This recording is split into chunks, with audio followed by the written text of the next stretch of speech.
আসসালামু আলাইকুম। ওয়ালাইকুম আসসালাম।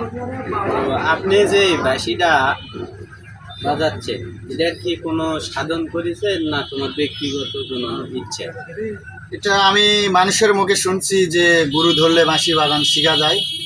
তো আমি এখনো কোনো গুরু ধরি নাই, নিজের ইচ্ছাগত নিজের আবেগ দিয়ে আমি এ পর্যন্ত বাঁশি বাজাইতে পারছি এবং আশা করি সামনে আরো একটু আগে যাব। এত চমৎকার ভাবে টোপটা তুললেন গুরু ছাড়াই, তো আমাদের কাছে ভালো লাগছে। প্রিয় দর্শক, জানি না কে কোথায় থেকে ভিডিওটি দেখতেছেন, তো আমার এই ভাইকে আপনারা কতটুকু সাপোর্ট দেবেন জানি না। যদি ভালোবেসে থাকে সবাই একটু তার ভিডিওতে একটি লাইক, একটি কমেন্ট, একটি শেয়ার করে দেবেন। আসসালামু আলাইকুম ওয়া রাহমাতুল্লাহি ওয়া বারাকাতুহু।